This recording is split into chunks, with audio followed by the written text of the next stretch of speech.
Dance కూడా ఇచ్చిల్లరా madam గారి జ్ఞానం అద్భుతము. మన మధ్యలో 2 రాష్ట్రాలు దాటించింది మేడం. తమిళనాడు మనకి ఆంధ్రాకి కేరళకి మధ్యలో తమిళనాడు రాష్ట్రం. తమిళనాడు రాష్ట్రాన్ని దాటి రావడం మీరు ఎప్పుడైతే అయ్యప్ప స్వామి అయ్యప్ప అంటారో ఆ అయ్యప్ప స్వామిని కూడా అక్కడ కేరళలో ఇంత దూరం నుంచి తెచ్చారు.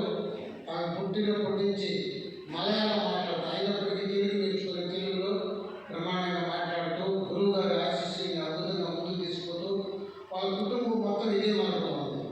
2 కొడుకులు ఉంటే 2 కొడుకులు ఇదే మార్గము. భర్త మేడం గారు అందరూ ఇదే మార్గంలో ఈ సేవనే పరమావధిగా భావిస్తూ ధ్యాన ప్రచారమే తన జీవితం అని దానికోసం పనిచేస్తూ వారి జన్మను అద్భుతంగా సార్థకం చేసుకుంటూ ఉన్నారు మేడం గారు. వారి మాటలు ఒక్కొక్కటి మనకి తోటాలని అద్భుతంగా పనిచేస్తుంది. తీసుకున్న వాళ్ళకి తీసుకున్నంత, ఎదిగిన వాళ్ళకి ఎదిగినంత మాటలు అంత అద్భుతమైన మాటలు తీసుకొని దయచేసి వాటిని జీవించుకొని మనం కూడా మాటలు కొన్నింటిన ఆచరించాలని ప్రతి ఒక్కరిని విజ్ఞప్తి చేస్తున్నాము. మేడం గారి యొక్క జ్ఞానాన్ని మనం అందుకోగలుగుతున్నాము.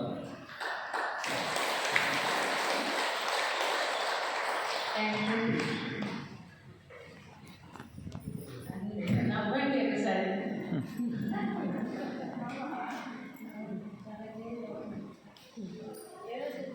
వీటికి చుట్టాలు వచ్చింది అంటే చుట్టాలు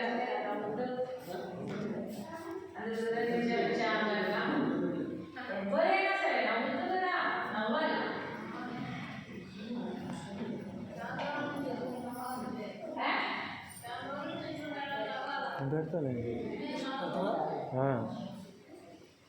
మీరందరూ ఎన్నాళ్ళ నుంచి ధ్యానం చేస్తున్నారు? 6 సంవత్సరాలైనా మీరు చక్కెర బాగా తీసుకుంటున్నారా? తీసుకుని జీవితంలో గొప్పగా మార్పులు వచ్చినాయా? అయితే నేను ఈ ధ్యానంలోకి వచ్చి 18 సంవత్సరాలు అయింది. ధ్యాన మార్గంలోకి వచ్చి ఉంచండి. క్లాస్ తర్వాత లాస్ట్ కొడతా, సరేనా?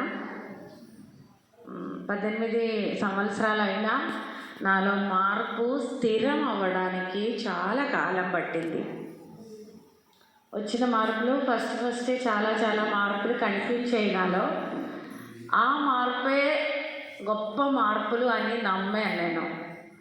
కానీ ఆ మార్పులు నా జీవితాన్ని సుస్థిరం చేయడానికి పనికి రానిదిగా కూడా నేను తెలుసుకున్నది కొన్ని సంవత్సరాలు ధ్యాన సాధన చేసిన తర్వాత. ధ్యానం చేసేటప్పుడు మనకి అధికంగా శక్తి వస్తుంది, రోగాలు తగ్గుతాయి, మన జీవితంలో మార్పు వస్తాయి. కానీ అదేం కాదు మనకి ఈ జన్మలో మనం పొందాల్సినది అనేది అర్థం అవడానికే నాకు కొంతకాలం పట్టింది. చిన్నపిల్లలు అసలు గోల చేయొద్దు, సరేనా? మాట్లాడకూడదు. మీరు మహాయోగీశ్వరులు, మీకు ఇవన్నీ అక్కర్లే. మీరు అక్కడ అలా ఉంటే చాలు, సరేనా?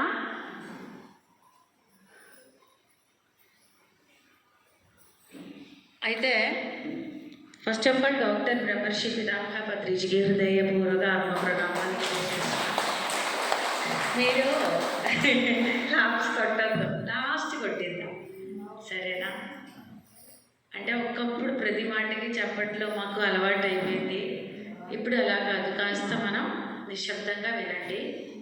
తర్వాత నా ప్రత్యక్ష గురు, పరోక్ష గురు అంటే ఈ ప్రపంచంలో నా ఈ జీవిత కాలంలో 48 ఏళ్ళు నాకు ఇంతటి ఈ 40 ఏళ్లలో నేను ఒక స్త్రీగా, పరిపూర్ణ స్త్రీగా, ఒక గొప్ప స్త్రీగా, ఒక గొప్ప తల్లిగా, ఒక గొప్ప భార్యగా ఇవాళ సమాజంలో నా కుటుంబంతో పాటు ఎక్కడో స్లో పోయి సత్యప్రచారం చేస్తున్నాను అంటే మహాకారణ పురుషుడు డాక్టర్ బ్రహ్మర్షి పితామహ పత్రిజీ. ఆ తర్వాత నా భర్త సుభాష్ ప్రత్యక్షుడు.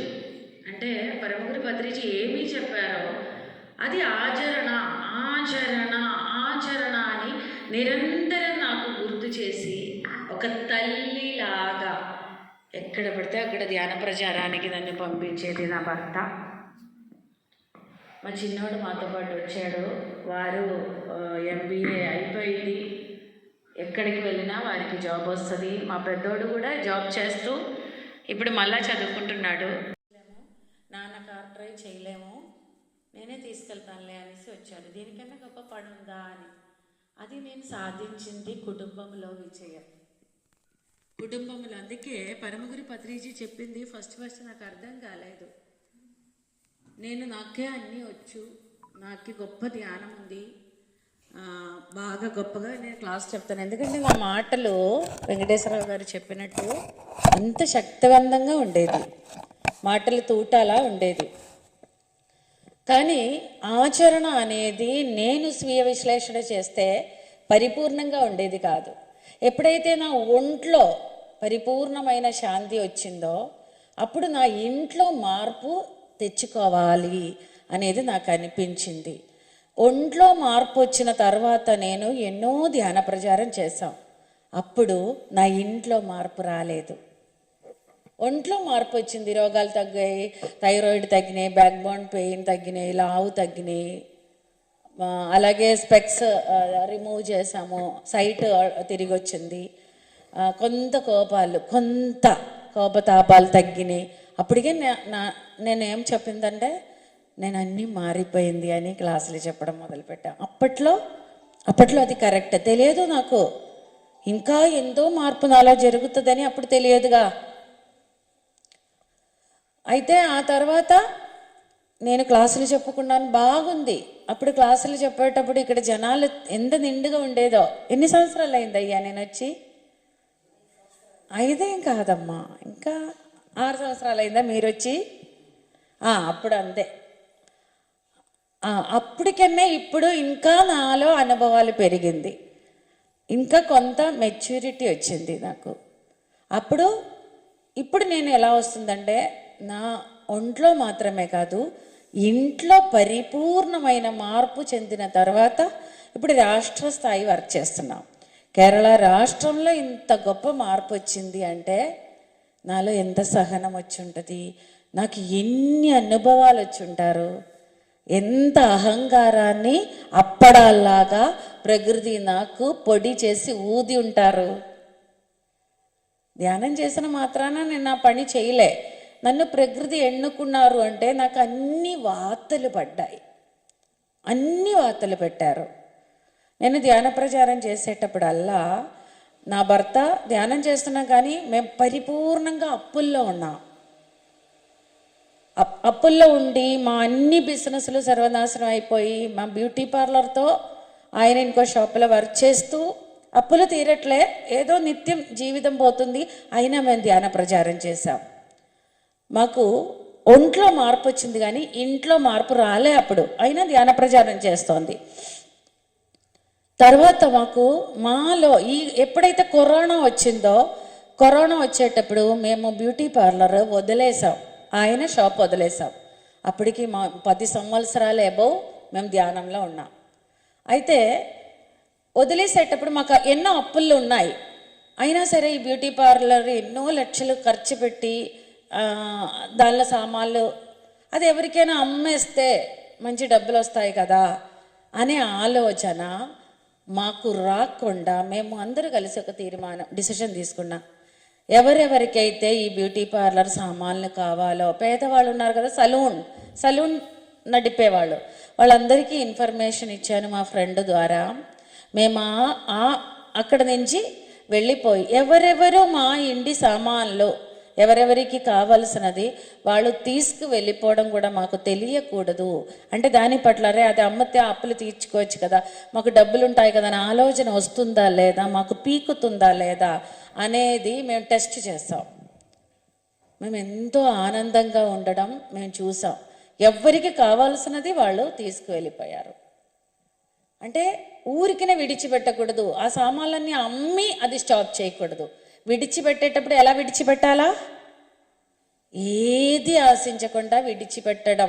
ఆ స్థితి మాకు అనుభవంలో వచ్చిందా లేదా, మేము ఇంత ధ్యానం చేస్తున్నాం, ఇంత ధ్యాన ప్రచారం చేస్తుంది, మాకు ఆ స్థితి వచ్చిందా లేదా అనేది మేము అనుభవంలో తెలుసుకున్న తర్వాత మేము ఫ్రీ అయ్యాం. అరే పరీక్ష పాస్ అయింది అని అర్థమైందా? అప్పుడు అప్పులు అలాగే ఉన్నాయమ్మా. కానీ ఏది కూడా అమ్మి చెయ్యొద్దు. ఇంకొక ఇంటికి, ఎందుకంటే ఈ జనాలు ఊరుకోదు. మనం అంతా గొప్ప సేవ వాళ్ళకి చేసాం. అందుకని మేము ఎవ్వరికి తెలియకుండా చాలా వీధి దూరంగా వెళ్ళి పార్లర్ ఉపేక్షించి సైలెంట్గా ఉన్నాం. ఎందుకంటే సాధన కోసం మమ్మల్ని మేము సమర్పించేటప్పుడు మా లోపల ఫీలింగ్స్ ఎలా ఉంటుంది అనేది అర్థం చేస్తాం. ఎందుకంటే మేము ఎన్నో మాయలో పడ్డాం. అందుకని మాయ మమ్మల్ని ఎక్కడెక్కడ ఇరుకాటల్లో పడుతుంది అనేది మేము కుటుంబం నలుగురు కలిసి, అప్పుడు మా పిల్లలు ఇద్దరు అడిగామమ్మా అద్దె ఎలా కడతాం, ఇల్లద్దె ఎలా కడతాం అని అడిగారు. అంతే, అదంతా జరిగిపోతుందిలే అని చెప్పాం. అంతే. ఇదంతా జరిగి కరోనా వచ్చినప్పటి నుంచి ఇప్పుడు ఎన్ని ఏళ్ళయింది? 4-5 ఏళ్ళు అవుతుంది. అంతే. అంటే మా జీవితంలో స్థిరమైన మార్పు వచ్చి ఎక్కువ కాలం అవ్వలేదని చెప్తున్నా. 18 సంవత్సరాలు ధ్యాన ప్రచారం చేసాం, అయినా మాలో మార్పు వెంటనే రాలేదు అని చెప్తున్నాం. సరేనా? ఆ తర్వాత మేము ధ్యాన ప్రచారం చేస్తూనే ఉన్నాం. కేరళ రాష్ట్రంలోకి విఎంసి మలయాళం, ఇక్కడ VMC Telugu, vegetarian meditation channel Malayalam Telugu ద్వారా మేము ధ్యాన ప్రచారాలు చేస్తున్నాం. బాగానే ఉన్నాం. అయితే ఇంకా ఒక 2 years అయింది ఇప్పుడు నేను చెప్పే సంఘటన. కేరళ రాష్ట్రంలో ఫస్ట్ ఈ ధ్యాన ప్రచారం చేసేటప్పుడు డాక్టర్స్ అవని, అలాగే ఈ స్పిరిచువల్ మూమెంట్ వాళ్ళు అవని మాకు ఎదురుగా, అంటే మమ్మల్ని ఆపోజ్ చేస్తూ యూట్యూబ్లో కూడా వాళ్ళు మమ్మల్ని నమ్మొద్దు, నేను పెద్ద మోసగత్తి, పిచ్చోళ్ళన చేస్తోంది సీమా సుభాష్, గురువు లేదట, శ్వాసే గురువు అట, వ్యక్తులు కాదట, శక్తి అని, ఆమె మోసం చేస్తోంది, జర జాగ్రత్త అని, నాన్ వెజిటేరియన్ ఫుడ్ తినకూడదట, అదే తినాలి అని డాక్టర్స్ ఇటు స్పిరిచువల్ పర్సన్స్ మా విఎంసి మలయాళం మీద మా పేరు మీద వీడియోలు దింపారు కేరళ రాష్ట్రంలో. అప్పటికి జనాల్లోకి మేము వెళ్తూ ఎంతో మంది ఆరోగ్యాన్ని తెచ్చుకుంటున్నాం. కానీ మేము భయపడలేదు. చాలామంది పచ్చి బూతులు తిడుతూ ఈ మెసేజెస్లు కామెంట్లు పెడితే మేము నలుగురు కూర్చొని ఏడిచే, మాకు అలవాట్లేదు అది. అరే ఒక సత్యం ప్రచరించేటప్పుడు ఇన్ని బూతులు తిడతారా, ఇంత ఘోరంగా తిడతారా కమెంట్స్లో, ఏం చేయాలో అర్థం కాలే. కానీ సంస్కారం విడిచిపెట్టనియటం లేదు. ధ్యాన ప్రచారం చేస్తూనే ఉన్నాం. ఎక్కడ కూడా మాకు అభివృద్ధి కనిపిస్తుందంటే సైలెంట్గా ధ్యాన ప్రచారం వెళ్ళిపోతుందని తెలుసు. ఆ తర్వాత ఈ 2 ఏళ్ల ముందు, అంటే ఇంకా నేను స్థిరమైంది ఎంత తక్కువ అనేది మీకు తెలియజేయాలి. అంతే, 2 ఏళ్ళు అయింది ధ్యాన ప్రచారం ద్వారా. క్యాన్సర్లు 10 ఏళ్ళు, 18 ఏళ్ళు, 26 ఏళ్ళు బెడ్ మీద ఉన్న వాళ్ళు కూడా లేచి వాళ్ళ పనులు చేసుకున్నంత ప్రూఫ్లు వచ్చాయి కేరళ రాష్ట్రంలో. వాళ్ళ ప్రూఫ్లు వీడియోస్ తీసి మేము ప్రచారం, అంటే ఇదిగోండి రూపాయి ఫీజు లేదు, మీకు ఇంట్లోనే కూర్చొని చెయ్యండి, ఇది ఉందని. ఇలాగ చేసేటప్పుడు చాలా జనాలు వచ్చాయి. కొన్ని వేల మంది జీవితాలు బాగుపడుతుంది. కొన్ని వేల ఫ్యామిలీస్ ప్యూర్ వెజిటేరియన్ అయింది. వెజిటేరియన్ అంటే కేరళ వాళ్ళకి ఇష్టం లేదు. అక్కడ నాన్ వెజ్జే, 100% నాన్ వెజ్ రాష్ట్రమే కేరళ. అలాంటి రాష్ట్రంలో మేము ఇక్కడే ఇలాగే జూమ్లో కూర్చొని ప్రచారం చేస్తుంది. అయితే వాళ్ళు మమ్మల్ని చూడాలి అని కేరళ రాష్ట్రానికి పిలిచారు. పిలిచేటప్పుడు చాలామంది వచ్చారు.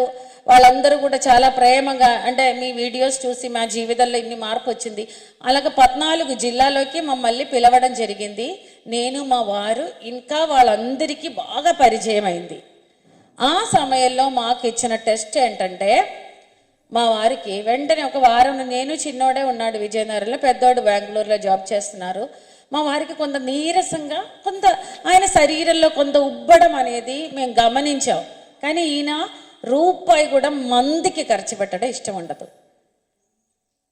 నేను నా అనుభవం మీకు ఒకప్పుడు చెప్పాం. నా అనుభవంలో నేను అంటే ఒక ఆడది మంచి ఒక స్త్రీ ఎలా ఉండాలో తెలియని కాలంలో చాలా ఇబ్బందులు నా భర్త కుటుంబానికి చేయడం బట్టి మా వారు కంప్లీట్గా తాగుబోతయ్యారు అని నేను అప్పుడు చెప్పాం. అప్పుడు ఫుల్ టైం తాగడం వలన ఆయన హార్ట్కి ఎన్నో ప్రాబ్లమ్స్ వచ్చాయట, నాకు తెలియలేదు అది. 4 సారి సైలెంట్ అటాక్ కూడా వచ్చింది, అది మేము గుర్తించలేకపోయాం. ఆయన ఎప్పుడు మెడిసిన్ వేయరు.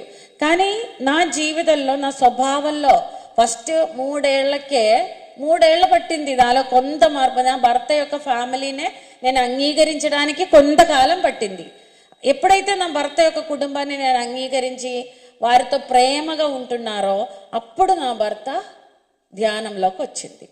ధ్యానం 13 ఏళ్ళు రాత్రి పడుకోకుండా ఆయన సాధన చేశారు. ఆయన మద్యపానం కంప్లీట్గా స్టాప్ చేసి 14 సంవత్సరాలు అయింది ఇప్పుడు. అంటే నాలో మార్పు వచ్చేటప్పుడు ఆయన మద్యపానం స్టాప్ చేశాను అని అర్థం. అయితే ఆ సమయంలో బాగా తాగే సమయంలో ఆయన హార్ట్ పాడైపోయిందట. కొంత ఇబ్బంది కట్ట ఉండేది, కానీ డాక్టర్ దగ్గరికి వెళ్ళేది కాదు. నేను పిల్లలు ఎంత చెప్పినా పట్టించుకునే నో డాక్టర్ నో మెడిసిన్ అన్నారు కదా సారు అని పత్రిజీ అనేది ఆయన గట్టిగా పట్టుకున్నారు. అయితే 2 years అయింది. ఆయనకి ఒకసారి అంటే పైకి 3 అంతస్తుల మెట్లు ఎక్కేటప్పుడు ఆయన ఆయాసం వచ్చింది. ఆయాసం వచ్చిన తర్వాత సీమ నాకు నిన్న నుంచి టాయిలెట్ వెళ్ళలేదు అన్నారు. అయితే నేను మా చిన్నోడు పక్కనే ఉన్న హాస్పిటల్, పెద్ద హాస్పిటల్ అది, అక్కడికి తీసుకొని వెళ్తే గ్యాస్ ప్రాబ్లం అని ఏదో ట్రీట్మెంట్ చేశారు. సాయంత్రం వరకు మాట్లాడేది, మరుసటి రోజు ఈయనకి ఊపిరి ఆడట్లే. అయితే హార్ట్ స్కాన్ చేయాలా అని చెప్తే నన్ను చిన్నోడిని మేమిద్దరే ఉన్నాం పిలిచారు. పిలిచిన తర్వాత వారు అన్నారు, డాక్టర్ 2 డాక్టర్లు కూర్చొని చెప్పారు, మీ వారికి హార్ట్ ఫెయిలియర్ అయిపోయింది, 2 daysలో ఆయన బాడీ వెకేట్ చేస్తారు అన్నారు. చూడండి, మా వారు 13 సంవత్సరాలు కూర్చొని ధ్యానం చేస్తున్నా, పడుకోలే. ఆయనకి ఒంట్లో బాగోపోవడం ఇలా వచ్చేటప్పుడు కేరళలో మేము ఏ లెవెల్లో ఉంది మా ధ్యాన ప్రచారం, ఆ ధ్యాన ప్రచారం చేస్తే నా భర్తే చావు బ్రతుకుల్లో ఉందేనే కోడే కూసింది, అర్థమైందా? అయితే అప్పటికి మా కేరళ వాళ్ళందరూ కూడా ఆంధ్రాకి ఫ్లైట్లో వచ్చారు. అక్కడ 11 ఫ్యామిలీస్ ఉన్నాయి. ఎక్కడ? ఈ ఆంధ్ర విజయనగరంలో మలయాళీస్ ఉన్నారు. వాళ్ళందరూ కూడా సీమ ధ్యాన ప్రచారం చేస్తూ, సుభా ధ్యానం చేస్తూ, నాన్ వెజిటేరియన్ స్టాప్ చేయడం వల్లనే చావు మీద తెచ్చుకుంది అన్నారు. ఎన్ని చేసింది వాళ్ళకి అర్థం కాలే, వాళ్ళెవ్వరూ ధ్యానం చేయలేదు. అయితే ఏం చేయాలో నాకు అర్థం కాలేదు. కేరళ వాళ్ళు కూడా ఇదేంటి ఈమె మనకందరికీ చెప్పి వాళ్ళ ప్రాణం దక్కించుకోలేకపోయిందా అని కోడే కూసింది. పరీక్షలు మామూలుగా ఉండదు. సత్య మార్గం మనల్ని ఊరికనే విడిచిపెట్టదు. ధ్యానం చేసే వాళ్ళకి అంత గొప్పగా ఉంటుంది అని భ్రమలు పడకండి. శక్తి ఉన్న వాళ్ళకి ఎలాంటి శిక్షణల్లో వస్తారో, శిక్ష కాదు శిక్షణల్లో వస్తుందో అనేది మీ అనుభవం ద్వారా ఎన్నో మీకు వచ్చి ఉంటారు కదా, అంతే కదా. ఇప్పుడు కూడా వస్తూనే ఉంటారు. ఎందుకంటే ఇది మాయ విడిచిపెట్ట. ఇప్పుడు నా ద్వారా, వెంకటేశ్వరరావు గారి ద్వారా, మీలాంటి వాళ్ళ ద్వారా ఈ మన ఒంట్లో అజ్ఞానం పోతుంది. మన రోగాలకి కారణం మన బుద్ధి అని మనకి తెలిసింది. మనం చేసిందే మనం పొందుతున్నాయని అర్థమైంది. అలాంటప్పుడు మనం క్షమాపణ కోరుకుంటూ మన కృతజ్ఞతలతో ఉండి రోగాలు తగ్గించుకున్నా మన మార్పుల ద్వారా ఇంట్లో మార్పు చెందింది, అంతే కదా. అలాంటప్పుడు కొంత అజ్ఞాన అంధకారం మన ఇంట్లో నుంచి తొలగిపోతుంది. ఊర్లో పిరమిడ్లు కట్టాము, ధ్యాన ప్రచారం చేసేటప్పుడు ఊర్లో అజ్ఞానం అనే అంధకారం కూడా పోతుంది. అలాంటప్పుడు ఎవరి దృష్టి పడుతుంది మన మీద? భగవంతుడి దృష్టి మరియు డార్క్ ఫోర్స్ యొక్క దృష్టి కూడా పడుతుంది. ఏంటి భూమండలంలో భూతలంలో ఇంత చైతన్యం ఏంటి? ఎక్కడి నుంచి ఇక్కడ కనిపిస్తుంది? అజ్ఞానంలో, అహంకారంలో, స్వార్థతల్లో, నేను నాది అనే అహంకారంతో అంత చీకటిగా ఉండేది అక్కడక్కడ వెలుగులు కనిపిస్తున్నాయేంటి అని దృష్టి ఎవరిది పడుతుంది? చీకటి శక్తుల దృష్టి పడితే అక్కడ వెలుగుందా, మళ్ళీ అక్కడే చీకటి చెయ్యాలా అని. చీకటి చేయాలంటే మన బుద్ధిలో ప్రవేశింపజేస్తారు, మనకి ఇబ్బందులు కలిగిస్తారు. అలాగే మనలో సత్యం ఉంటే భగవంతుడి యొక్క కృప కూడా మనకి ఉంటుంది. సరేనా? చూడండి, ఆ సమయంలో ఆయనది హార్ట్ ఫెయిలియర్ అయిపోయి ఇంకా ఏం చేయాలో నాకు అర్థం కావట్లేదు. ఎందుకంటే నాకు అదంతా, నేను ఎప్పుడు కూడా ధ్యానం సర్వరోగ నివారణి అన్నారు పరమగురు Patriji, no doctor no medicine అన్నారు నా భర్త. ఇదేంటి ఇప్పుడు ఇలా ఉన్నారు? ఆయనకి ఫస్ట్ సెకండ్ ఆగిపోయింది, ఆయన శరీరం సన్నగా ఉన్న ఆయన ఇంత ఉబ్బిపోయింది. సాయంత్రానికి ఆయనది ఒక్కొక్క ఆర్గన్స్ పని స్టాప్ చేసాం. 10 లోపలికి పంపింగ్ పడిపోయింది. అప్పుడు మా పెద్దోడు అన్నారు, అమ్మ అంటే ఏమంటారు, విశాఖపట్నంలో కేఆర్ హాస్పిటల్ నంబర్ 1 హార్ట్ది, అక్కడికి తీసుకువెళ్తాను అంటే ఈ డాక్టర్స్ ఒప్పుకోలే, ఇది తీస్తే చనిపోతారు, కుదరదు అంటే మేము గొడవల్లో ఆడి 30 గంటలో అన్ని సెటప్తో కేర్కి తీసుకెళ్తే క్రిటికల్ కేర్ యూనిట్లోకి తీసుకెళ్ళి 4 డాక్టర్స్ నాకు చిన్నోడికి కౌన్సిలింగ్ ఇచ్చారు.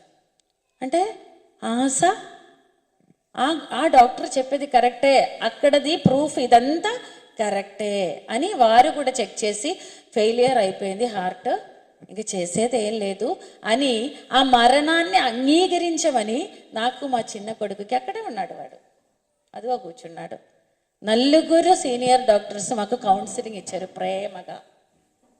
అమ్మాయి భర్త చనిపోబోతోంది, పిల్లడు ఇంకా అంతా ఇదే అవ్వలేదు కదా, మీరు దాన్ని అంగీకరించండి అని క్రిటికల్ కేర్ యూనిట్ బయట కూర్చొని కేరళలో ఒక్కొక్క గ్రూపులో వాళ్ళు సుభాష్కి బాగాలేదట, వారి కోసం ధ్యానం చేయాలంటే క్రిటికల్ కేర్ యూనిట్ ముందర కూర్చొని ఒకటే అన్నాం, పరమగురు పత్రిజీ మాకు ధ్యానం కొరకు ధ్యానం చేయమన్నారు. మా భర్త అంటే మీకు సుభాషి అంటే నా భర్త సుభాషి అని పిలుస్తారు, వారి యొక్క సోల్ ప్లాన్లో మీరు ధ్యానంతో కాదు కదా మాటలతో కూడా ఇంటర్ఫియర్ అవ్వద్దు అని చెప్పాం. ఎందుకంటే నా భర్త తెచ్చుకున్న మూట అది, అవునా కదా. నా భర్త యొక్క కర్మ ప్రక్షాళనకి ఆయన ఎంత గొప్పగా, ఎంత ధైర్యంగా, ఎంత సాహసోపేతంగా తీసుకొచ్చిన కర్మ ప్రక్షాళన అది. అందులో ఇంకొకళ్ళు అయ్యో అనో లేకపోతే వారికి సహాయం చేయాలని ధ్యాన శక్తిని పంపించో ఇంటర్ఫియర్ కాకూడదు. అవ్వచ్చా? ఇంకొకళ్ళ కోసం ధ్యానం చేయమని పత్రిజీ చెప్పిందా? అదే ఆచరించాలా. అది కూడా మేము ఆచరిస్తుందా లేదా అనేది అక్కడ వాయిస్ మెసేజ్ పెట్టాం. ఎవరు కూడా బాధపడటం కానీ ప్రేమతో కానీ ధ్యానం చేయడం కానీ ఏమీ చెయ్యొద్దు. నా భర్త ఎంతో గొప్పవాడు, సో వారి యొక్క ప్రక్షాళనకి వారు ఏమైతే వారికి అది ఈజీగా చెయ్యనియండి అని మెసేజ్ పెట్టామమ్మా. 16 గంటల తర్వాత రాత్రి అంతా అక్కడే కూర్చొని ధ్యానం చేస్తుంది. అంతేగాని నా భర్తను తిరిగి ఇచ్చేని కాదు. ఈ అనుభవం ఏ అనుభవం అయినా నాకు ఈ జన్మలో అది కొత్తే, దాన్ని ఎదుర్కొనే శక్తి నాకు కావాలి. అలాంటప్పుడు 16 గంటల తర్వాత ఇన్ని ఫ్యామిలీస్ మమ్మల్ని ఎప్పుడు కూడా పరిహాసం చేసే ఫ్యామిలీస్ అందరూ ఉన్నారు. ఎందుకంటే మా వారంటే అంత ఇష్టం. మా వారి నాన్నగారు తీసుకెళ్లారు వీళ్ళందరినీ కేరళలో అప్పుడు నుంచి. అందుకని ఆ అభిమానంతో వీళ్ళందరూ హాస్పిటల్లో ఉన్నాయి.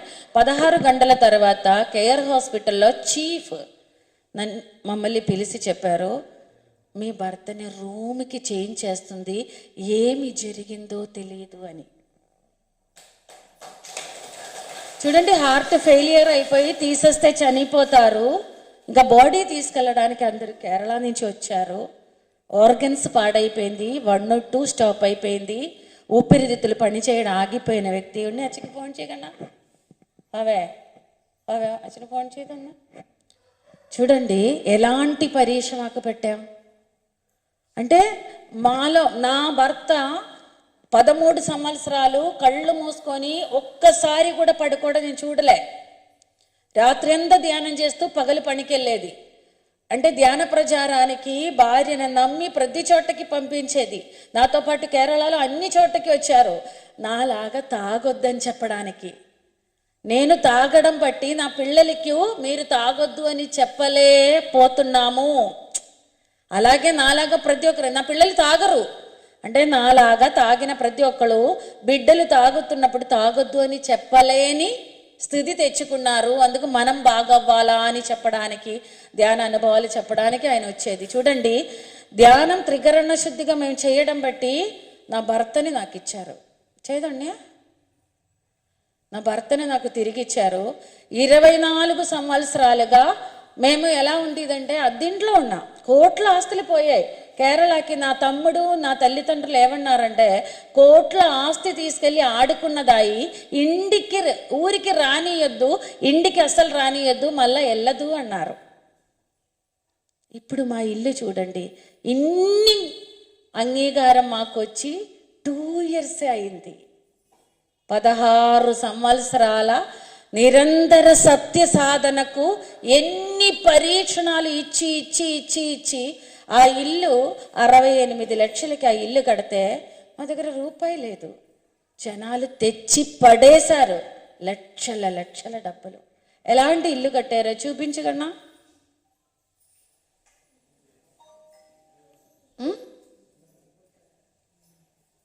అంటే ఆ ఇల్లు ఒకసారి చూడండి. అంటే ధ్యానానికి మనలో ఎంత త్రికరణ శుద్ధి ఉంటే ప్రపంచం మనల్ని ఎంత గొప్పగా అన్నీ తిరిగిస్తుంది. అంటే మెడికల్ ఫీల్డ్కే ఇదొక గొప్ప కనువిప్పు కలిగించింది. అయితే నా భర్తకి మేమంతా అడిగాం ఏం జరిగిందని. అప్పుడు వారు చెప్పారు, నేను కరెక్ట్గా నాకు చెప్పడం నాకు గుర్తులేదు, కానీ ఎవరెవరో వచ్చారు ఏదేదో ఇక్కడ చేశారు అన్నారు. అదే చెప్పారు, హాస్టల్ సర్జరీస్. అందరికీ కనిపిస్తుందో లేదో సరే, ఇది music duplex house first Kerala Merkaba duplex house ఎంత గొప్పగా 68 లక్షలు, 68,000 కూడా లేని మా చేతుల్లో ఎవరెవరు తీసుకొచ్చి ఇది కట్టేసి ఇచ్చారో అనేది. అంటే అలా ఇస్తుంది ప్రకృతి మనకి. కనిపిస్తుందా లేదా? పక్కకి తీసుకెళ్ళా, దగ్గరికి వెళ్ళి చూపించు. కనిపిస్తుందా? అంటే ఇవన్నీ ఎందుకు చూపిస్తుందంటే గొప్పలు కాదు, అంటే మా జీవితానికి ప్రకృతి ఇచ్చిన గుర్తింపు, మాకు ఇచ్చిన సమ్మానం. నా భర్తని సంపూర్ణ ఆరోగ్యంగా ఇచ్చింది. చిన్న పిల్లల 54 సంవత్సరాలు ఆయన వీడికి అన్నయ్యలా ఉన్నాడు ఇప్పుడు. ఎందుకంటే ఆయన పునర్జన్మించింది. ఆయన తల వెంట్రుక కూడా పండలే, నాది ఫుల్ పండే ఇదంతా.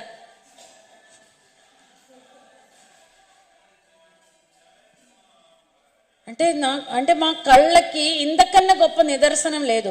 అలాంటప్పుడు మేము ఎంత వినయంగా మేము ధ్యాన ప్రచారం చేయాలి. నా భర్తను నాకు ఇచ్చావు, ఇల్లు నాకు ఇచ్చావు, మాకు నష్టపోయిన అన్నీ తిరిగి ఇచ్చావు, ఎలా తిరిగి తీసుకొచ్చావు?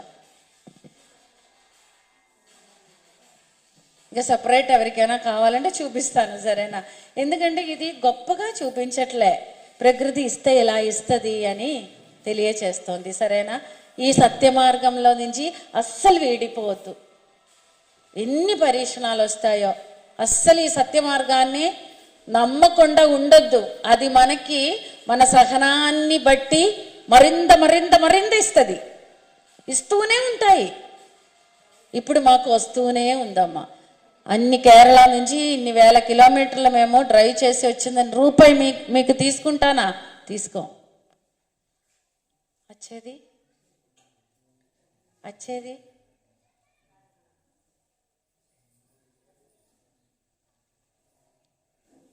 ఫోన్ వచ్చిందా? చెయ్యమ్మా. మీకు ఎందుకంటే నేను ఎందుకు ఇంత దూరం వచ్చి కేరళ రాష్ట్రంలో మాకు కుప్పల పనులు ఉన్నాయి, అయినా సరే ఇన్ని క్లాసులకి ఇప్పుడు మీరందరూ మామూలు వాళ్ళ అసామాన్యులు అని మీకు తెలియజేయాలి కదా. సిగ్నల్ లేదా ఇక్కడ? నా దాంట్లో ఉంటాము, జియో లేదా? ఇక్కడ సిగ్నల్ లేవట, సిగ్నల్ ఇది అవ్వట్లేదు. ఎందుకంటే వారిని కూడా చూపిద్దామని, అర్థమైంది? ఇంకేం కాదు, ఇది గొప్పల కోసం చెప్పటం లేదు. ఈ ఒక్క సాక్ష్యాలతోనే ఇప్పుడు మేము ధ్యాన ప్రచారం చేస్తున్నాం. ఎందుకంటే మా జీవితంలో ఒకప్పుడు నేను చెప్పే ధ్యానం కాదు, ఇప్పుడు నా అనుభవం, నా స్థిరత్వం, నేను పట్టుకున్న ఈ మార్గం ఇది వజ్రాయుధం అని నాకు అర్థమైంది. వజ్రాయుధాన్ని డీల్ చేయడం అనేది ఈజీ కాదని అర్థమైంది. సాధన మరింత పెంచాను, మౌనంలో ఉన్నాం, ఏ కాంప్రమైజు లేకుండా సత్యం చెప్పడం మొదలుపెట్టాం. ఏ కాంప్రమైజు లేదు, గట్టిగానే సత్యప్రచారం చేస్తాం. ఫోన్ కొంత సైలెంట్లో పెట్టమ్మా. అంటే ఇది ఇప్పుడు మేము ధ్యాన ప్రచారం చేయడానికి మాకు కనిపించిన గొప్ప సాక్ష్యాలు ఇవి, సరేనా? అందుకని మేము ఎంత దూరమైనా వెళ్తాను, అస్సలు ఎవ్వరి దగ్గర రూపాయి తీసుకోకుండా చేయగలుగుతున్నానంటే ప్రకృతి అంత గొప్పగా మాకు ఇస్తోంది. అందుకే మేము సేవ చేస్తుంది, ఇస్తూనే ఉంది. ఇప్పుడు సీమా సుభాష్ అనే నేను మహా మహా మహా సౌభాగ్యవంతురాలు. అంటే లేకపోతే నా భర్త కంప్లీట్గా ఆయన ఆయన ఆయన ఉన్నప్పుడే మన జీవితానికి అందం, మన భర్తలు ఉన్నప్పుడే మనకి అందం, మనకి నిండుగా. ఆయన లేకపోయినా నేను ధ్యాన ప్రచారం చేస్తా, కానీ నా శబ్దం ఇంత గట్టిగా రాదు. అవునా? ఆయన కేరళలో ఇంత ఆరోగ్యంగా ఇంత గొప్పగా ఆయన భర్త కుటుంబంతో ఆనందంగా ఉన్నాను. నేను ప్రపంచం అంతా తిరిగి రావచ్చు, ఎందుకంటే నన్ను తల్లి ఎలా బిడ్డని బయటికి పంపిస్తారో అలా పంపిస్తారు. అర్థమైంది? ఇప్పుడు పిల్లడు కూడా ఉన్నాడు నాతో పాటు, ఎంత ప్రశాంతంగా ఉంటారు ఆయన. సో అందుకని నేనేం చెప్తున్నానంటే, ఇంకా కాన్సెప్ట్లోకి వస్తాను, కానీ ఇది చెప్తున్నాను, నేను ఊరికనే తిరగటం లేదు. నాకు అంత ఇచ్చుంది ధ్యానం. నాకు ఇస్తే మీకు ఇవ్వరా? మీకు కూడా ఇచ్చుంటారు కదా, మీకు ఇవ్వలేదా? నాకు అంత ఇచ్చారు కనుకే రాష్ట్ర స్థాయి వర్క్ చేయగలుగుతున్నాం. కేరళ రాష్ట్రంలో వర్క్ చేయడానికి మనుషులు లేవు. కేరళ రాష్ట్రంలో ఇంత గొప్ప వర్క్ చేస్తున్నారు.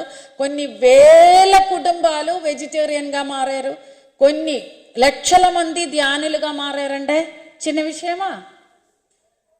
సో అందుకని మన ఎప్పుడు కూడా మనం నిరీక్షించబడుతూనే ఉంటాయి. మాలో త్రికరణ శుద్ధి మాకు ఇంత గొప్పగా ఇచ్చాం.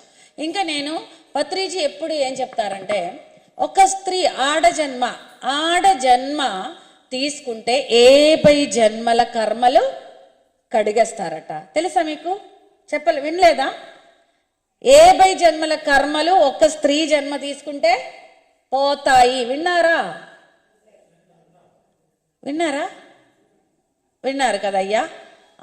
ఎస్, మీరు విన్నారు. 70 జన్మల కర్మలు ఒక స్త్రీ జన్మ ఎత్తితే ఎలా పోతుంది అనేది మనం తెలుసుకుందామా? అంటే నాకు ఇవన్నీ ధ్యానంలో ఆ మహాపరిశూన్యంలో సినిమా లాగా చూపించిన విషయాలు. ఇదంతా పరమగురు పత్రిజీ తూచాగా మనకి చెప్పిన సందేశాన్నే పట్టుకున్నా, అంతేగాని ఇంతగా చెప్పలే నాలెడ్జ్. చూడండి, ఒక స్త్రీ మనం స్త్రీలుగా జన్మం ఎత్తింది అంటే దాని వెనకాల కార్యకారణాలు ఉన్నాయి. తెలుసా? మనకి ఉన్న శక్తి పురుషులకు ఉన్నాయా?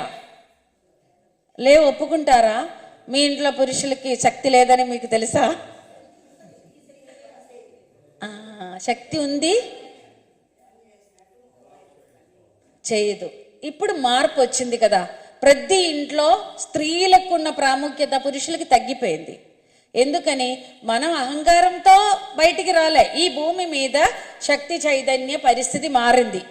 స్త్రీ చైతన్యం అనేది, ఫెమినైన్ ఎనర్జీ అనేది భూమిలో విప్లవాత్మకంగా పెరిగింది. తెలుసా మీకు అది? ప్రతి చోట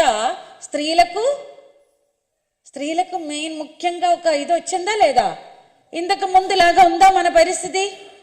సమాజంలో అవని, ఇంట్లో అవని అన్నీ మారిపోయింది కదా. పురుషులు ఇంటికాడ కూర్చున్నారు, స్త్రీ ఎక్కడుంది? ఊరి మీద ఉంది. అవునా కాదా? ఏమయ్యా, మీరు ఒప్పుకోరా? పురుషులందరూ ఇంటికాడ ఉన్నారు, స్త్రీలు ఎక్కడుంది? ఏంటి?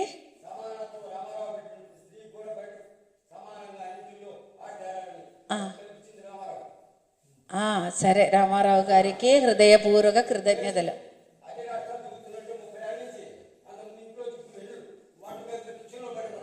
అవును, అంతే. అయితే చూడండి, మన ఇప్పుడు ప్రతి చోట వస్తుంది అంటే పురుషుల్ని తక్కువ చూడొచ్చా? ఎట్టి పరిస్థితుల్లో చూడకూడదు. సమానం కూడా కాదు, వాళ్ళకి సమానం అనేది లేదు. మన శక్తి పెరిగిపోయింది. అలాంటప్పుడు వాళ్ళని బిడ్డల్లాగా చూసుకోవాలి అనేది ఇప్పుడు ప్రపంచం మనకి నేర్పిస్తుంది. అర్థమైందా సార్? వారు ఎవరైనా వస్తున్నారా లేదా? అయితే ఇంకా కాన్సెప్ట్లోకి వస్తా, సరేనా?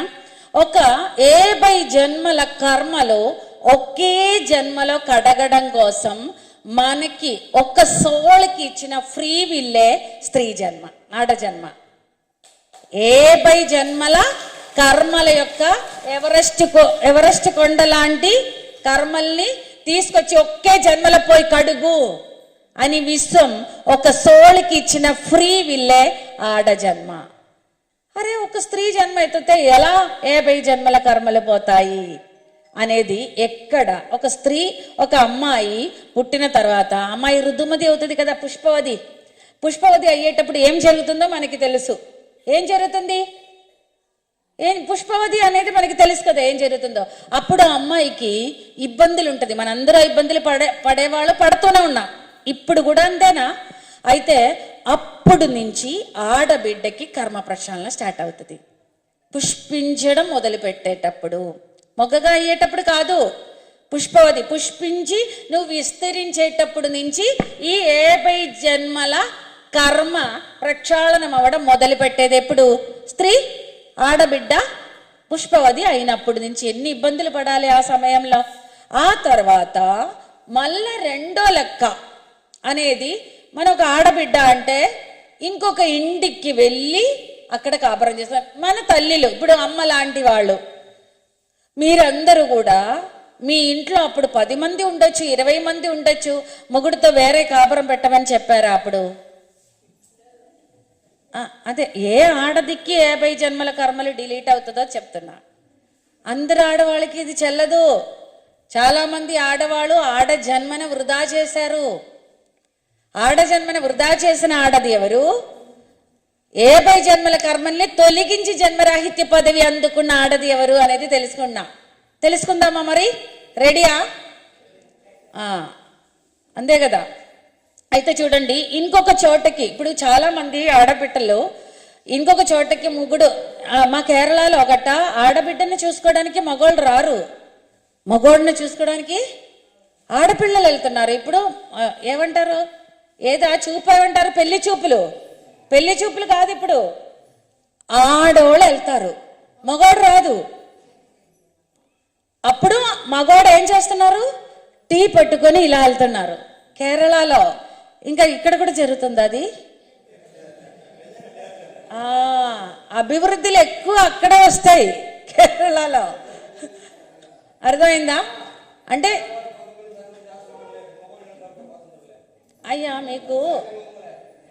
అయ్యా మీరు నేను చెప్పే మ్యాటర్ వినండి, తర్వాత మీరు చెప్పండి.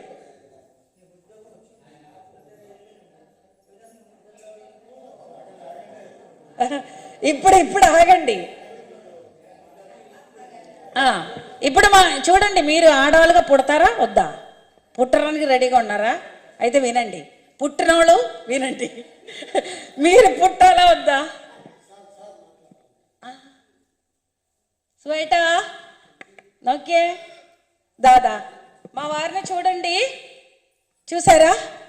మా వారికి అనిపిస్తుంది అన్ని ఆర్గన్స్ బాగుంది, హార్ట్ కంప్లీట్గా సూపర్గా ఉంది, అన్ని పనులు చేస్తారు, ఎన్నో వాకింగ్ చేస్తారు, ఎంతో దూరం స్కూటర్ ఏదైనా డ్రైవ్ చేస్తారు, కారు డ్రైవింగ్ రాదు, అన్ని పనులు చేస్తారు, రోజు డూప్లెక్స్ హౌస్ తుడిచేస్తారు, అన్ని పనులు చేస్తారు. ఎందుకంటే ఏం చెప్తారు ఆయన? సీమ నువ్వు ఇన్ని పనులు చేస్తుంది కదా, నాకు ఈ పని ఇవ్వు. చూసారా ఆడతత్వం, మాతృతత్వం ఎంతగా పెరిగింది, ఎంత ప్రేమగా. ఎంత చిన్నోడుగా ఉంది, 54 సంవత్సరాలు అయిపోయింది, చిన్నోడుగా ఉన్నారా? ధ్యానం కాదా ఇది? చూడండి, జుత్తు కలర్ వేసారని మీరు అనుకుంటున్నారా? ఒక్క జుత్తు కూడా పండలే. పునర్జన్మ ఆయనకి, చిన్న బిడ్డలాగా ఉంటారు. ఎంత ప్రేమ, అర్థమవుతుందా? ఇదంతా అబద్ధం కాదు. 2 హాస్పిటల్లో ప్రూఫ్ మా దగ్గర ఉంది. ఈయన బ్రతికి ఉన్న నా భర్త నా దగ్గర ఉంది. సరేనా? థ్యాంక్ యూ కన్నా. సరే,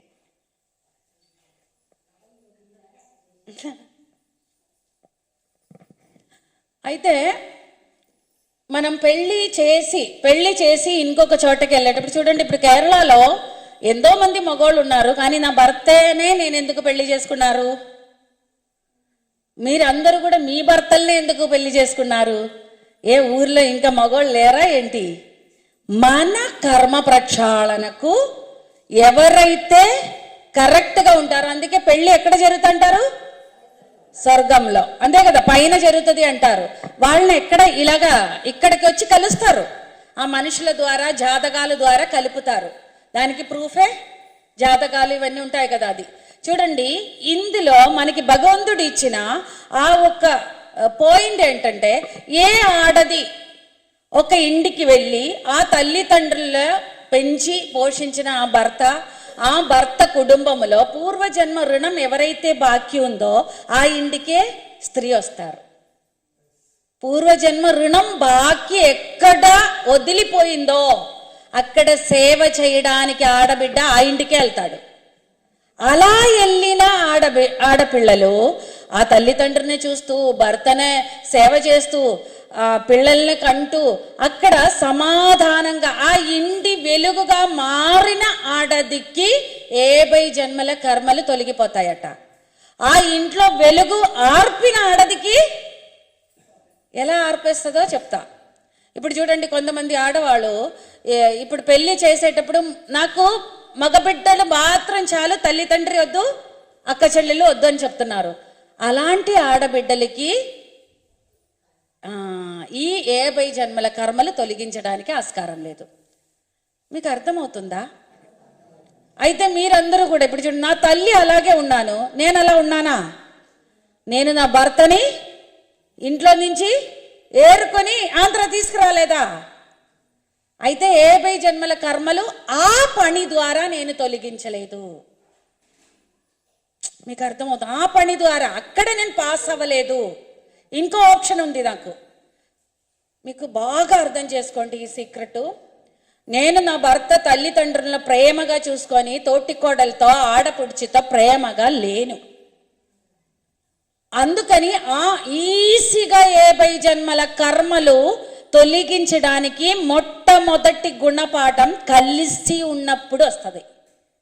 రకరకాల ఆలోచనలు దృక్పథాలు ఉన్న వాళ్ళతో కలిసి ఉన్నప్పుడు ఒక స్త్రీ ఎలా వెలుగవ్వాలి అనేది కర్మలు తొలగి తొలగి తొలగి ఆ కుటుంబంలో శుద్ధి అవుతుంది.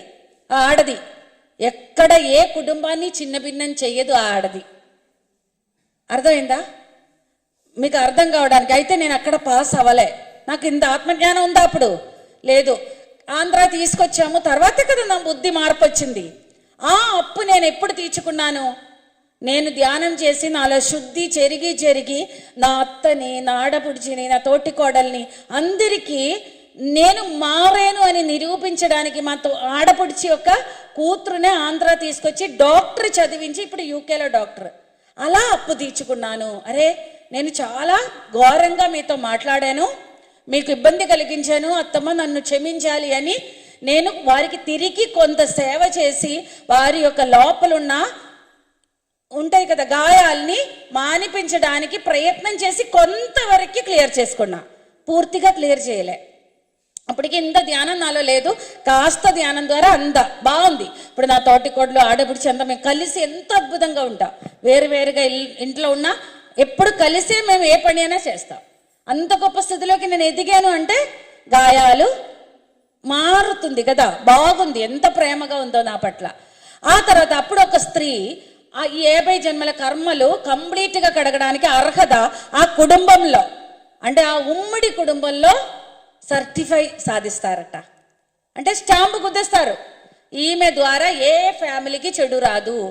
అలాంటి కుటుంబంలో నుంచి ఆడబిడ్డల్ని పెళ్లి చేసుకున్నప్పుడు ఈ బిడ్డ ఏం చూసి నేర్చుకుంది? కలిసి ఉంటే కలద సుఖం నేర్చుకున్నారు కనుక నా భర్త నేను సింగిల్గా ఉండాలన్న ఆలోచన ఉండదు. ఈ తల్లి సాధించిన సహనంతో సాధించిన ప్రగతి ఈ బిడ్డ నెక్స్ట్ ఇంటికి తీసుకెళ్తారు, నెక్స్ట్ తరాలకి తీసుకెళ్తారు. అందుకే ఈ స్త్రీ 70 జన్మల కర్మలు తొలగించడానికి ప్రాప్తి సంపాదిస్తారట. అర్థమైందా మీకు? అర్థమైందా? మీలో ఎంతమంది అలా ఉన్నారో లేదో మీరే విశ్లేషణ చేసుకోండి. ఆ తర్వాత మనం బిడ్డలను కంటాం కదా, ఈ గర్భపాత్రంలోకి భగవంతుడే కదా వస్తారు. మనం చనిపోయేటప్పుడు ఈ శరీరం వదిలేసేటప్పుడు మన గుణాలు, దుర్గుణాలు, సంస్కారాలు, బుద్ధి, మనసు అన్నీ పోతాయి. అన్ని వదిలించుకున్న రెకార్డే అక్కడికి ఆత్మతో తీసుకెళ్తారు. ఆ రెకార్డ్ అంతా చూసిన తర్వాత మాయలో మళ్ళా పడిపోకుండా ఉండడానికి గర్భంలో తపస్సు చేసే కదా మనం వస్తాం. ఈ గర్భంలో దూరేటప్పుడే ఆ తల్లి ఎన్నో ఇబ్బందులు పడతారు. అప్పుడు బాకీ కర్మలు అనేది సహనముతో ఆ సమయంలో ఒక ఆడబిడ్డ ఎంత ప్రేమగా భగవంతుడిని గర్భంలో తెచ్చుకున్న ఆమె ఎంతో వినయంగా ఇంట్లో వాళ్ళందరి పట్ల ప్రేమగా, వారి పట్ల వీళ్ళు ప్రేమగా ఉండేటట్టు ఆమె క్రియేట్ చేస్తుందట. ఈ భగవంతుడి చైతన్యం గల స్త్రీ భగవత్ నామస్మరణ చేస్తూ భగవంతుడిని అంటే గొప్ప రెస్పాన్సిబిలిటీతో నేను ఒక తల్లిగా జన్మించబోతోంది. స్త్రీ చనిపోతారు, బిడ్డతో పాటు తల్లి జన్మిస్తారు. నేను తల్లిగా జన్మించబోతున్నారనే ఎరుకతో ఆ స్త్రీ వ్యవహరిస్తారట. ఈ తల్లి, నా తల్లి తన భర్తతో తన కుటుంబాలందరితో ఎంత చక్కగా ఉన్నారు అని ఆ దైవం ఆనందించేటట్టు గర్భస్థ స్త్రీ ప్రవర్తించడం మొదలు పెట్టేటప్పుడు బాకీ కర్మలు గుద్దుతారట. పాస్ అయింది అని అర్థమవుతుందా మీకు? ఆ తర్వాత ఈ బిడ్డని నేను పెయిన్, అందుకే మీరు మనం ప్రసవం, నేను కూడా నార్మల్ డెలివరీకి ఏమంటాం మనం? సుఖంగానే ఉందా ప్రసవం?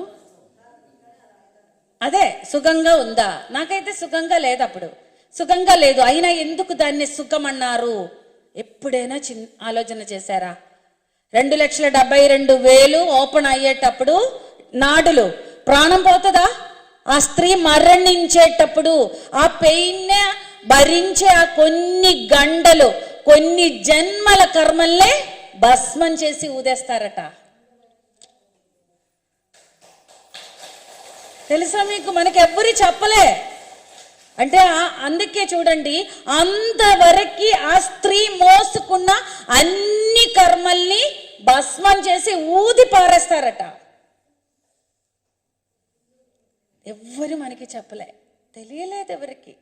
అందుకే నీ బరువంతా పోయి సుఖంగా ఉండదట ఆ స్త్రీ. అందుకు దానికి సుఖప్రసవం అని వచ్చింది.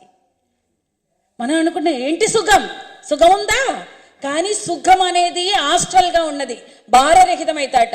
ఆ తర్వాత ఆమె చేసిన ఆకామి ఉంది కదా, అది మాత్రమే అకౌంట్లోకి వస్తాయి. అంతవరకు ఈమె అనుభవించాల్సిన అన్ని ఈ యొక్క ప్రసవంతో తీసేస్తుందటమ్మా. తెలుసా మనకి ఈ విషయం? అందుకే సుఖప్రసవానికి జనాలకి ఏం చేస్తారు? పనులు చేయిస్తారు. ఇప్పుడు గర్భంలో అయ్యిందో లేదో బెడ్ మీద పడుకుంటారు, అవునా? డాక్టర్ ఏమంటారు?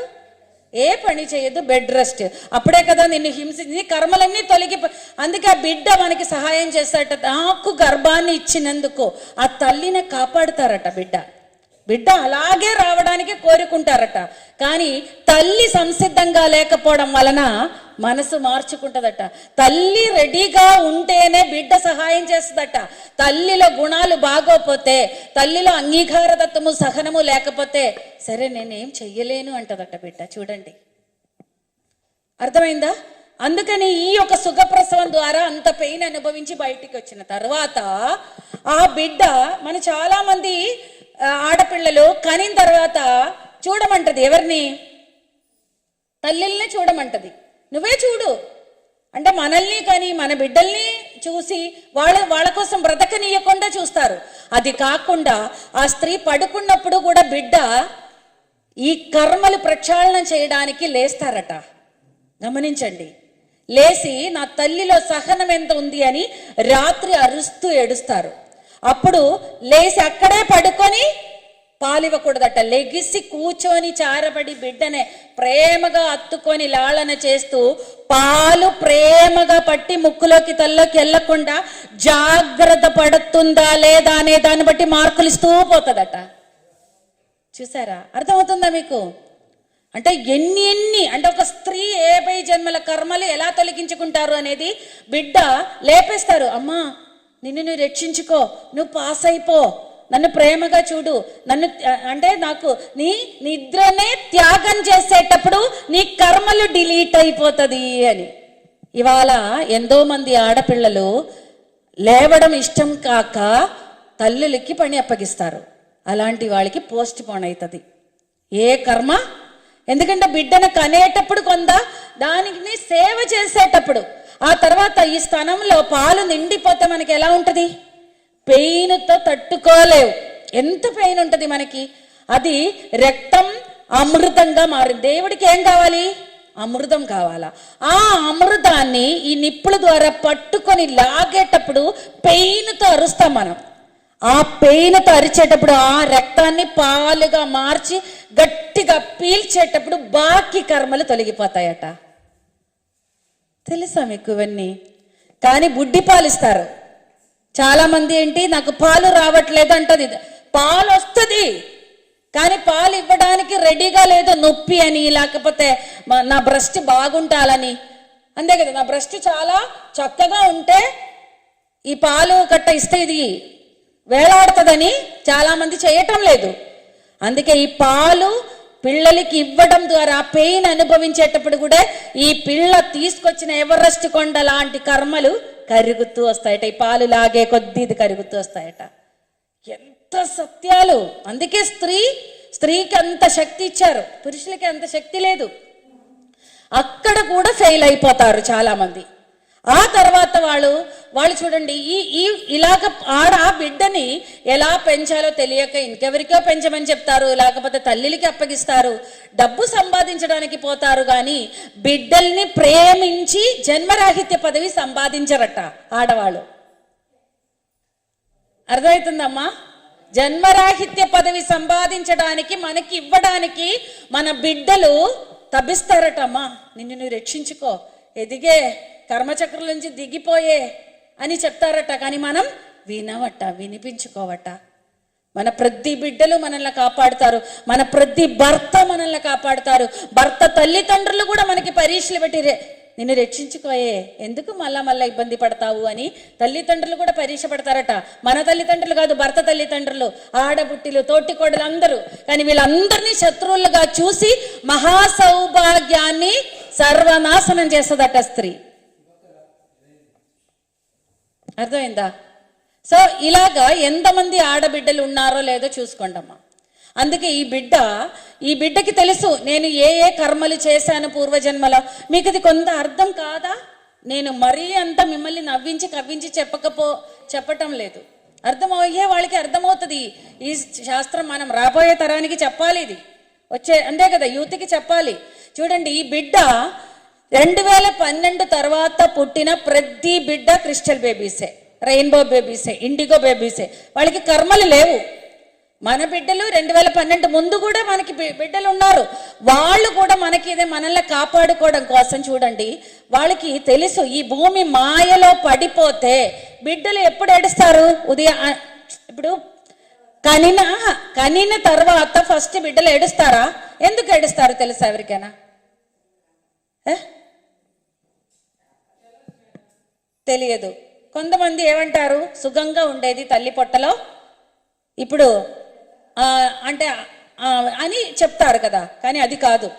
ఆ బిడ్డకి తెలుసు చనిపోయిన తర్వాత తన యొక్క రెకార్డ్ ఎవరు రాస్తారు? చిత్రగుప్తుడు రాస్తారనుకుంటారా?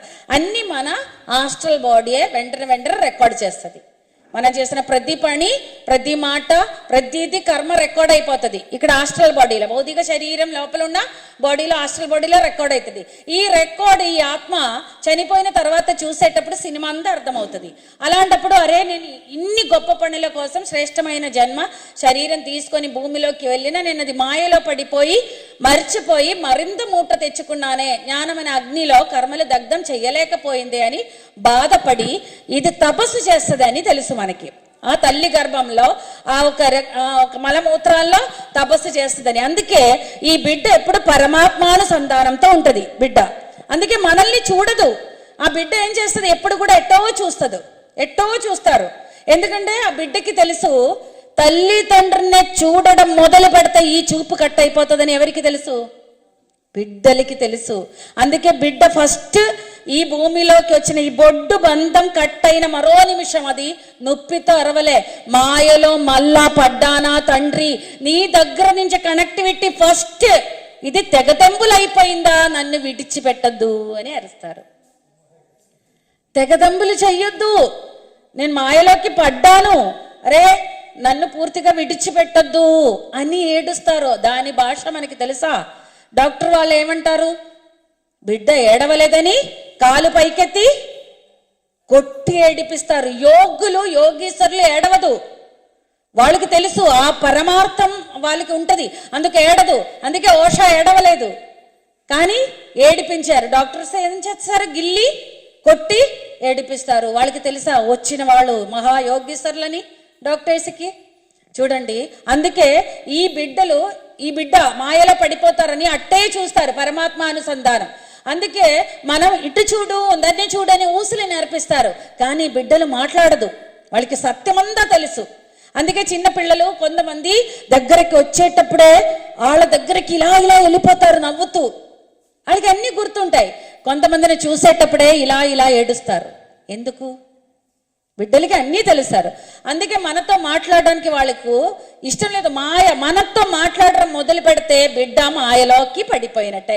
అందుకే బిడ్డలు ఏం చేస్తారంటే ఆ పరమాత్మతో అనుసంధానం చేస్తూ పగళ్ళు మాట్లాడితే తల్లిదండ్రులు నాతో ఊసలాడని ఇంట్లో వాళ్ళందరూ కూడా ఊసలాడించి మాయలో పడడానికి ప్రయత్నం చేస్తారు. అందుకే పడుకున్నప్పుడు ఆ పరమాత్మతో అనుసంధానమై తన బాధలు చెప్పుకుంటారు. ఓ అని తెలుసా మీకు ఈ విషయాలు? ఏడుస్తారు, నేను పరిపూర్ణంగా మాయలో పడిపోబోతున్నాను అని ఏడుస్తారు. ఎందుకు ఏడుస్తారో బిడ్డలు తెలియదు. పాలు తాగు అంటారు. ఏటి ఇయ్యాలి దానికి? పాలా కావాలి?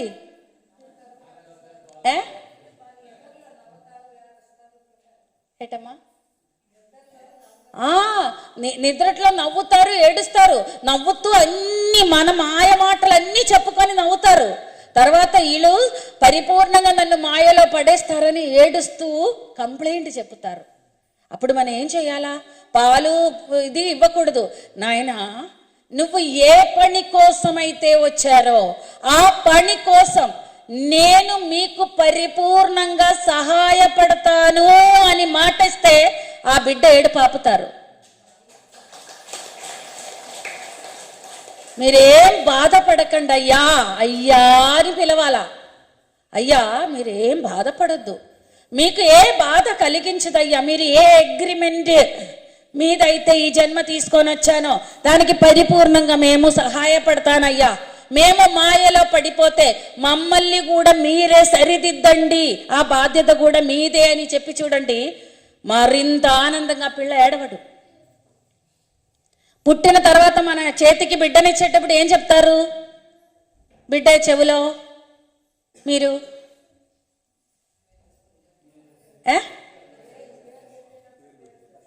అని తీసుకున్నప్పుడే వారికి భరోసా ఇవ్వమంటారు. ఓ దేవుడా, నీవు ఏ పని మీద అయితే, అయ్యా దేవుడా మీరు ఏ పని మీద అయితే వచ్చామో ఆ పని సక్రమంగా జరిగేటట్టు మమ్మల్ని కూడా సరిదిద్దే శక్తి మీరు తెచ్చుకున్నారు కదూ, మమ్మల్ని రక్షించడానికి వచ్చారు కదూ, అయ్యా మీకు కృతజ్ఞతలు అని చెప్పాలట. చూసారా, కుటుంబాన్ని రక్షించడానికి వచ్చారు దేవుడు. అందుకే బిడ్డలు మాటలు నేర్చుకున్నప్పుడు ప్రాణశక్తి తగ్గడం మొదలు పెడతారు. పరిపూర్ణ ప్రాణశక్తి బిడ్డలు దేవుడులే, అంతే కదా. బిడ్డలకి అన్నీ తెలుసు. ఈ తోడై ద్వారా వారు అన్నీ తెలుసు, అన్ని గత జన్మలు గుర్తొస్తాయి, అందరి గురించి తెలుసు. భగవంతుడితో నిత్య అనుసంధానం చేస్తుంది. అందుకే ఆ బిడ్డలు మనం మీదకి చూడరు, మనతో మాట్లాడడానికి ఇష్టపడదు. కానీ మనం ఏం చేస్తాం, ఇంట్లో వాళ్ళందరూ దాన్ని అది ఎవరితో మాట్లాడిన, భగవంతుడితో మాట్లాడిన, నాతో మాట్లాడు అని ఊర్లో ఉన్న ఊసులు చెత్త అంతా దాని చెవులో ఊదుతారు మనం, లేదా? అలాగా బిడ్డలు అరుస్తారు, మాట్లాడొద్దు ఆపు అని. కానీ మనకి తెలుసా భాష, మన ఇంకా నవ్విస్తారు, కవ్విస్తారు. అలాగా బిడ్డ బలవంతంగా మాయావిల మధ్యలో పెరిగి మాయలోకి పడిపోతారు. మాటలు తిరిగి సమాధానం మనతో భగవంతుడితో చెప్పిన అనుసంధానమైన భాష మనతో మాట్లాడడం నేర్చుకుంటాడు. అప్పుడు ఆ బిడ్డ ప్రాణశక్తి తగ్గిపోయి అనుసంధానానికి ఏర్పడే బ్రిడ్జ్ శిథిలమవుతుంది.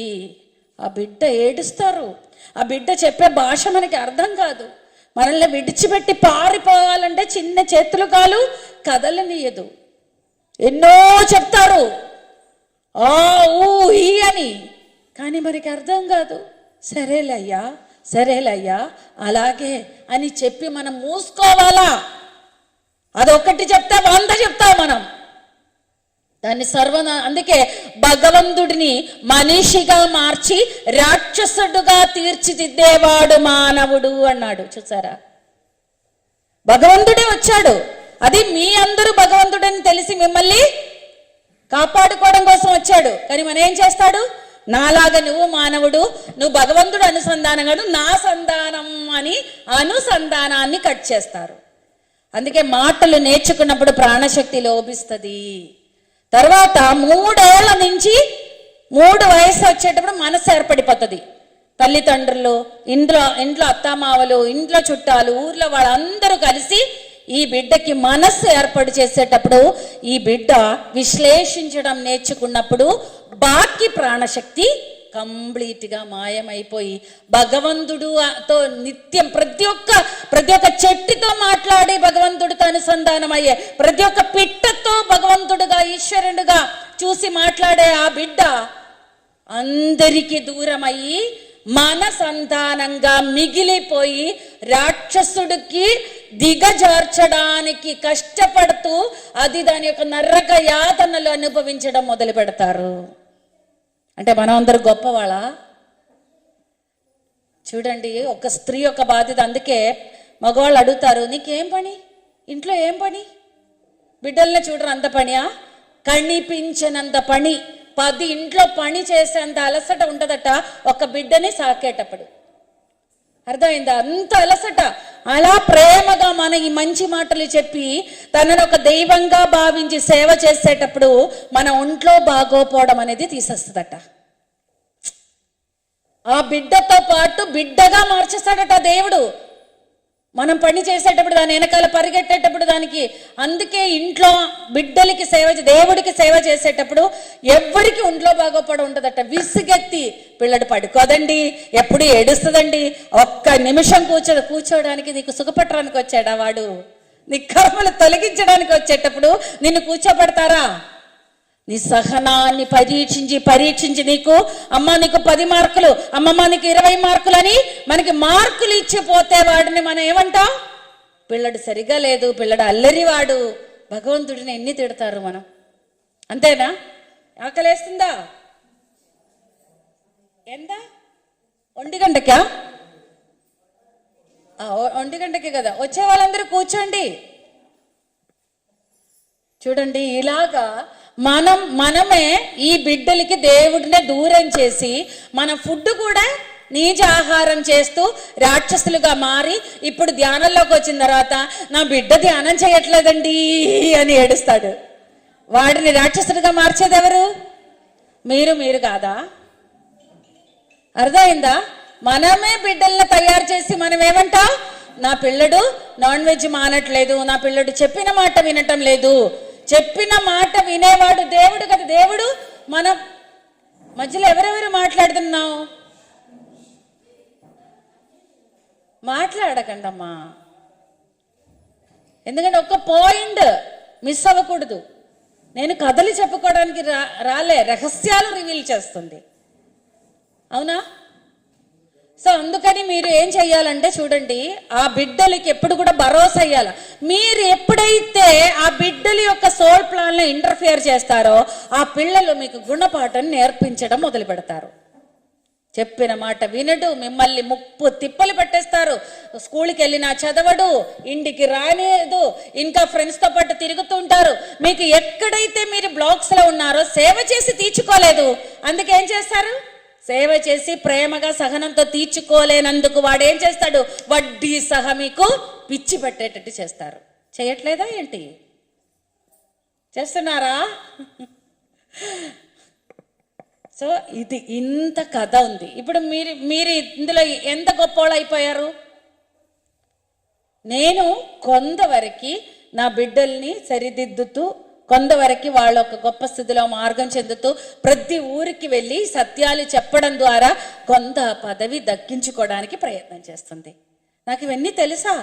తర్వాతే కదా తెలిసింది. అది తెలియజేస్తూ అమ్మ నాలాగా ఉండకండి, ఇంకా గొప్పగా ఉండండి, మిమ్మల్ని మీరు రక్షించుకోండి. ఇది ఏ యుగం? ఇది కలియుగమా? సంధియుగం, సంగమ యుగం. కలియుగం అనేది పోతోంది, సత్యయుగం అనేది ప్రవేశిస్తోంది. ప్రతి ఒక్కరూ సత్యం పలకడం మొదలు పెడితే, ధర్మాన్ని రక్షించడం మొదలు పెడితే, అహింసలో జీవించడం మొదలు పెడితే సత్యయుగం వస్తుంది. అర్థమైంది? ఇంత గొప్ప నాలెడ్జ్ ప్రతి స్త్రీ తెలియాలా వద్దా?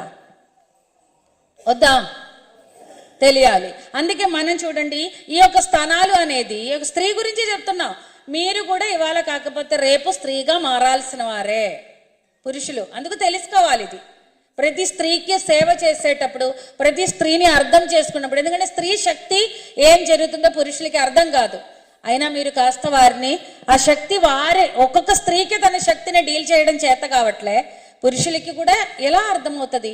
కానీ అదంతా అర్థం చేసుకుంటే చాలా కర్మలు తొలగించడానికి ఈ జన్మలోనే ఆస్కారం ఉందట పురుషులకు. స్త్రీని అంగీకరించడం ద్వారా, స్త్రీకి సరి సమానమైన గుర్తింపు ఇవ్వడం ద్వారా వాళ్ళు వచ్చే జన్మలో మూటలు ఈ జన్మలో తగ్గించుకోవచ్చట. స్త్రీలను ప్రేమించడం, స్త్రీలకు సేవ చేయడం, స్త్రీలకు సహకరించడం ద్వారా. స్త్రీ దేనికి పనికిరాదు, నేనే గొప్పోడని మగోడు అహంకరిస్తే స్త్రీ కింద తొక్కపడేటట్టు వాడు జన్మ తీసుకోవాలని చెప్తున్నారు కర్మ సిద్ధాంతం. అర్థమవుతుందా? మీకు అర్థమైందా?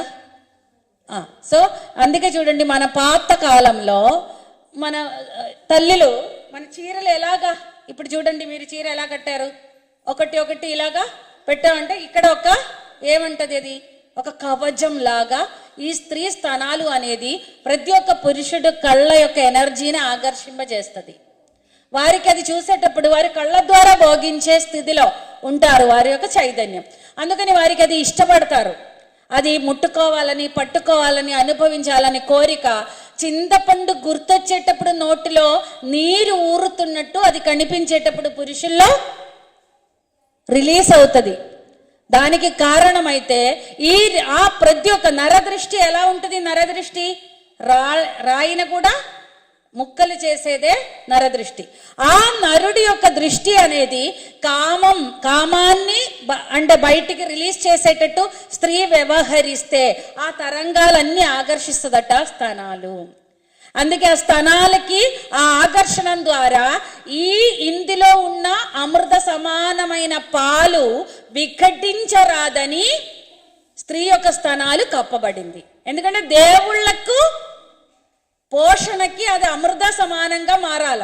ఈ పాలు తాగేటప్పుడు అరగదట బిడ్డలకి. స్థానాలు ఇతరులకు చూపించే స్త్రీల యొక్క బ్రష్టిలో పాలు తాగితే పిల్లలకి అరగదట. అర్థమవుతుందా నా తెలుగు?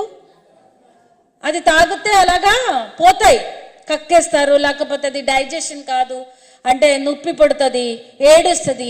పాలు తాగడానికి విసమ్మతిస్తారు దేవుళ్ళు. ఎందుకంటే అమృతం కాస్త చెడిపోయింది.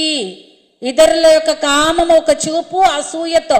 స్త్రీలకు కూడా స్త్రీల యొక్క భ్రష్టి చూసేటప్పుడు ఒక స్త్రీలాగా ఎందుకు లేదు అని మనం కూడా కోపంగా చూస్తారట. అసూయ కూడా ఉంటుంది, నాకు అంత గొప్పగా లేదే అని. ఇవన్నీ ఆకర్షిస్తుంది స్త్రీ స్థానాలు. విష సమానమైన పాలు తాగే బిడ్డలకి అది అరగదు. అలాంటి స్త్రీల పక్కన పడుకున్న పురుషులకు నిద్ర పట్టదట. ఇతరుల మగవారి యొక్క కోరిక తరంగాలు ఆ స్త్రీని చుట్టుముట్టి ఉంటుందట, స్థనం ద్వారా ఆకర్షించది. అందుకే భ్రష్టి చూపించకూడదు, భ్రష్టి యొక్క కదలికలు పురుషుల ముందు చెయ్యరాదు అనేది శాస్త్రం చెప్తుంది. ఇప్పుడు మరి చున్ని ఎవరైనా వేస్తున్నారా ఏంటి? ఫ్యాషన్ అయిపోయింది. అంటే స్త్రీ ఎప్పుడు అంత గొప్పగా జన్మ సార్థకత చేస్తారంటే ఇన్ని రెస్పాన్సిబిలిటీ ఒక స్త్రీకి ఉంది. అప్పుడు స్త్రీ వెలుగుగా మారుతుంది. 50 జన్మల కర్మలు ఒక్క జన్మంతో క్లియర్ చేస్తుంది.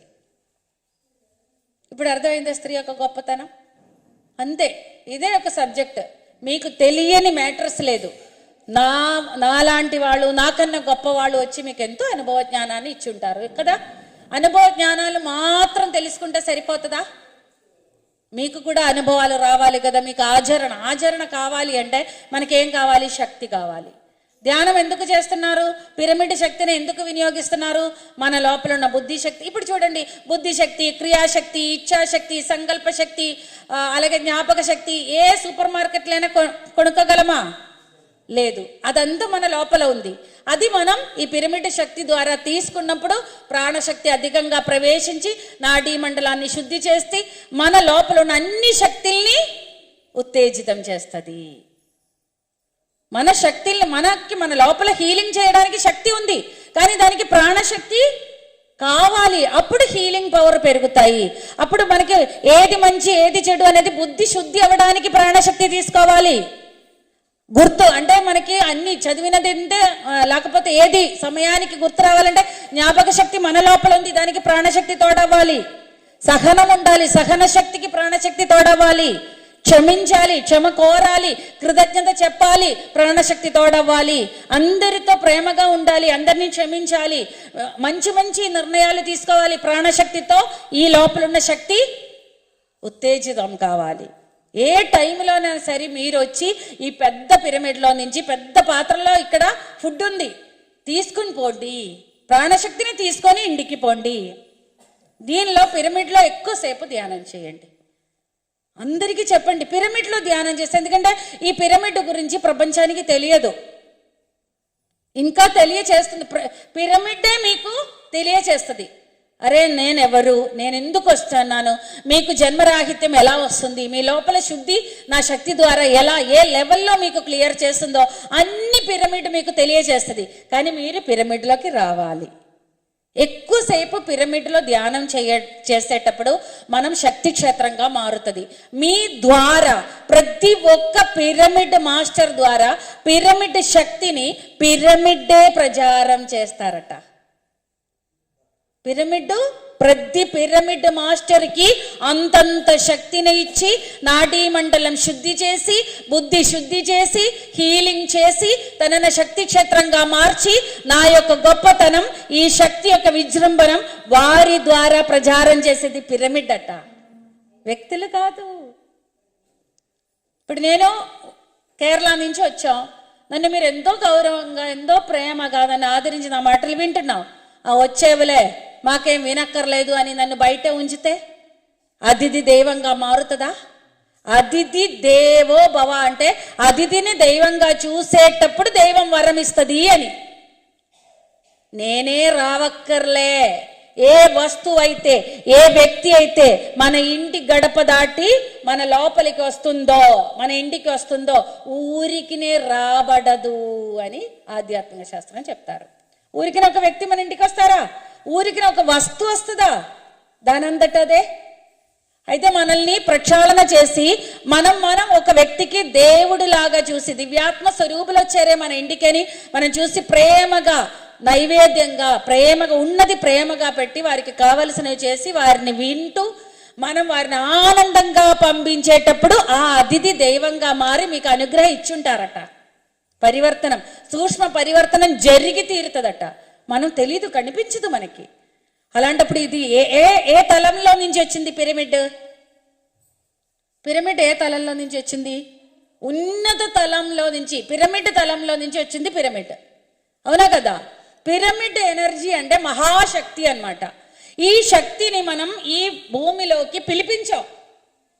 నన్ను కేరళ నుంచి ఇక్కడికి పిలిపించినట్టే నాకన్నా ఎన్నో రెట్ల కోట్ల శక్తి గల శక్తి క్షేత్రాన్ని మనం పిరమిడ్ భూమిలోకి తెచ్చుకొని ఎందుకు తెచ్చుకున్నాం? దీనిలో పిరమిడ్లో ధ్యానం చేసి మనమే దైవము అని తెలియడం కోసం. ధ్యానం ఎందుకు? మనమే దివ్యాత్మ స్వరూపులమని తెలియాలి, అంతే కదా?